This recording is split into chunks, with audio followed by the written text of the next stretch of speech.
Queen Chioma, ayy. Queen Chioma, Queen Chioma, Queen Chioma, ayy. She the one that always stay poppin', ayy.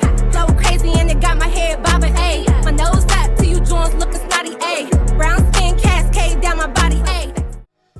So hey y'all, I'm back with another video. So tonight's video is yet again another Chioma Chats video podcast edition. So by the title, we're going to be talking about whether we are overcorrecting body standards again. And this conversation has been on my mind for a while because if you've been on the internet for the last 5 to 7 years, you have watched the aesthetic completely flip at least twice. We went from the BBL baddie era to the gym girl era to the Pilates princess era to the clean girl minimalism era, and now we're somewhere in between all of it. Bodies have shrunk, makeup has softened, fashion has gotten more understated. The same people who once promoted overconsumption and exaggerated curves are now promoting green powders, walking pads, and quiet luxury. And yes, I've done plenty of videos about BBL culture in the past, so I already know some of y'all are probably like, here she go again. But this isn't me repeating myself. This is about looking at what happens after that era and asking whether we've actually learned anything or if we just pivoted to the opposite extreme. Because the BBLs didn't disappear, they didn't vanish, they just got smaller, more subtle, more natural looking, and I believe that alone tells me something. We didn't abandon the pressure, we refined it, and I want to explore whether this shift is genuine growth, cultural fatigue, or another overcorrection that women are expected to keep up with. So I've broken this video down into 4 main talking points. So without further ado, let's get right into this video. So my first point is, from BBL baddie to Pilates princess. These BBLs killing y'all. And the thighs don't match.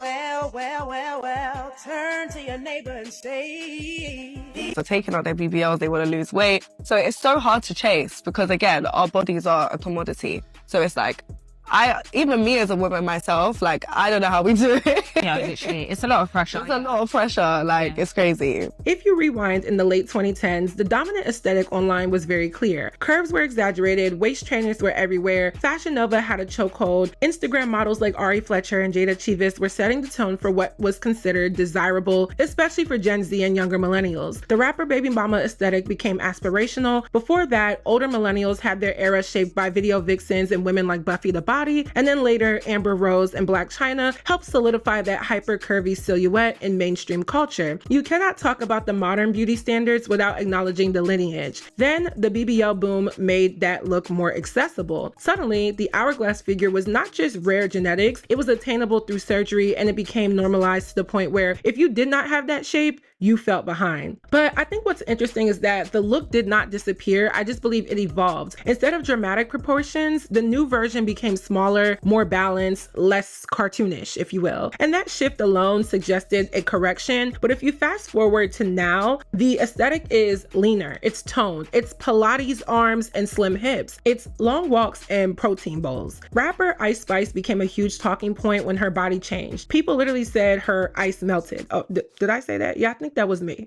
But they were upset because she no longer fit the exaggerated curvy image that they were used to. Then she adjusted again and landed somewhere in between. That reaction proves how quickly we attach identity to body trends. The gym girl era is constant. The Pilates girl era is constant. It's framed as discipline and wellness and balance, but it still centers appearance, if we're being real. And what makes this shift fascinating to me is that many of the same influencers who once promoted hyper curvy aesthetics are now promoting toned minimalism. The body's changed. The pressure did not. Women are still adjusting themselves to whatever the timeline rewards most at that moment.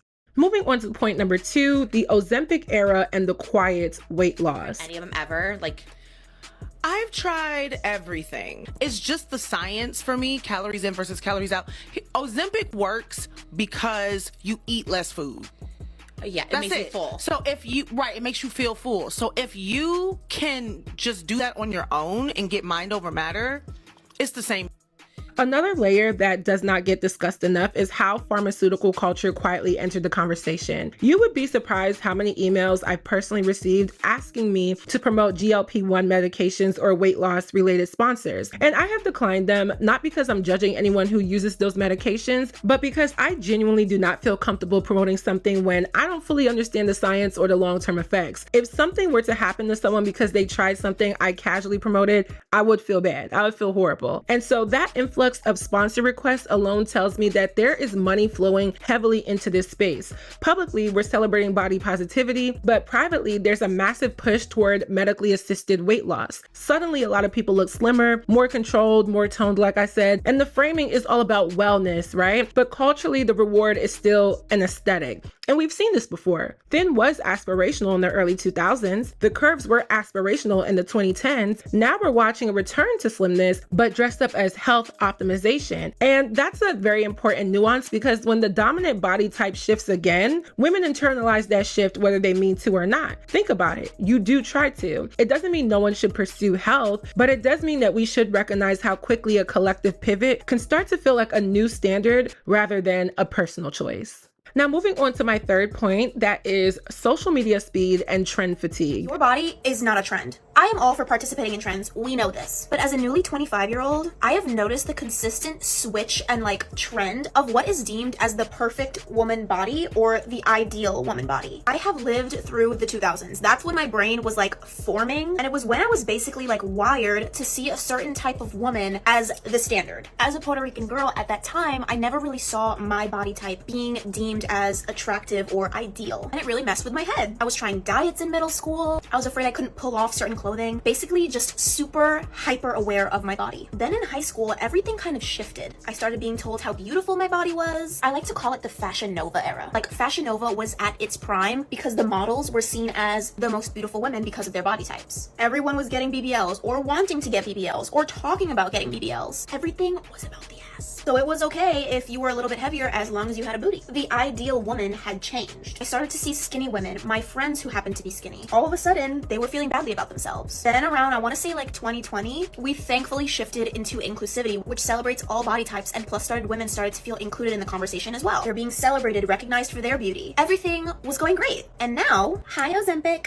Somehow we're back to skinny. One reason these changes feel more extreme now is because social media accelerates everything. In previous decades, beauty trends evolved slowly, right? But now it happens in algorithm cycles. One viral aesthetic dominates for months and then it disappears. Women do not just see these standards occasionally, they are immersed in them daily. Check your TikTok For You page. When you scroll and every other video showcases a specific body type or aesthetic, it reshapes your perception of normal. I mean, when I go on TikTok, I'm always getting a lot of promotion for the Lululemon sets of any sort, whether it's truly Lululemon or just some other type. I'm always getting that, and it's usually promoted on a certain body type. The issue isn't that trends exist. I believe that trends have always existed. The issue is how fast they rotate and how accessible comparison is. You are no longer comparing yourself to a handful of celebrities and magazines like you used to. You are comparing yourself to thousands of influencers with curated lighting, editing, procedures, and in some cases, professional teams. So when the aesthetic pivots from exaggerated curves to, again, toned minimalism, that's what I see it, it's definitely going to spread instantaneously. Women who just adjusted to one era are now expected to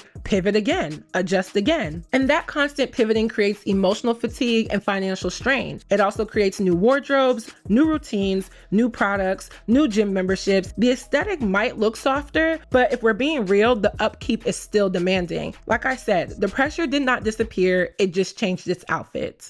Now, moving on to my fourth and final point, growth or another overcorrection, which is my main point. I'm officially 4 weeks post-op from my BBL reduction and lift, and I have to be honest about something. BBL blindness is a real thing and nobody really talks about it. At first, I thought my BBL looked amazing, but just over time, I realized it was just way too big for my body, and I had this huge overhang that just didn't look natural, proportionate anymore with my body. So I went to Cali, Colombia, and I got a BBL reduction and a lift with Dr. Carlos Gomez. My doctor literally cut and reconstructed my behind to give me a more natural and proportionate shape. This was really the only real solution. It's still super swollen. Swelling can take up to 3 months, but I'm so happy. I'm literally in my faja 24/7 except right now, but just look at it. This is the same pants that I'm wearing. Obsessed with how it came out. It was exactly what I wanted. No more overhang, just small, proportionate to my body. Okay, so over the past year, I've seen countless videos of people talking about how early 2000s skinny is coming back. People are getting rid of their BBLs. Nobody wants to be thick anymore. We're going to be early 2000s skinny. And as somebody who grew up in the early 2000s, I don't think some of y'all know exactly what that means. When I think of early 2000s skinny, I don't think of getting rid of BBLs and not wanting to have a big butt. I think of things like this. This is what I mean. These are from Star Magazine in 2005. And these are the kind of things that I would see on a normal basis, reading magazines, watching TV, and things like that. Like during this time, apparently, if you're over 135 pounds, like that was considered big. And it's so crazy to me because like this is what we mean by early 2000s skinny. Here's where I kind of like sit with this personally. I do believe some of this shift is real growth. Some women are reversing procedures, some are prioritizing health in a genuine way, some are stepping away from exaggerated aesthetics because they've realized it was unsustainable. That part is very, very valid, okay? But I also question whether we are simply swinging to the opposite side again. Instead of dramatic curves, now the ideal is like, you know, slimness. Instead of heavy glam, now it's barely there makeup. Instead of flashy luxury, now it's understated branding. The aesthetic changes, but the hierarchy definitely remains. The women who align with the current look are praised. The women who don't are labeled outdated or played out. That pattern sounds very familiar, right? Real people live in their bodies every single day. Real people cannot rebrand their physical appearance every few years without emotional or financial consequences. So when we ask whether or not we are overcorrecting body standards, we are really asking whether we have learned how to detach self-worth from trends or whether we are still chasing whatever version of beauty feels safest at the moment. And if the last decade has shown us anything, it is that it will shift again and the pendulum always swings. Disrespect to Ari Fletcher, but the girlies that are in the gym, they have no desire to look like her. There's a fine line between a BBL hourglass and an hourglass that you work for in the gym. I'm looking for a Pilates style upper body and a muscle mommy lower body. I have no desire to have the BBL hourglass. I want my quads to be defined. I want my muscles and my legs to be defined. I want you to be able to see every muscle that's defined in my back. When you have a BBL, everything is kind of soft. There's not really any muscles that show. I have no desire to look like a Ari Fletcher with a BBL. No desire whatsoever. And I have nothing against cosmetic procedures. If you're a woman and you want to get a cosmetic procedure, go get it. But love, like this whole comparing and contrasting gym girlies versus BBL girlies, who cares? We're all women that are doing something about our bodies, and it should not matter.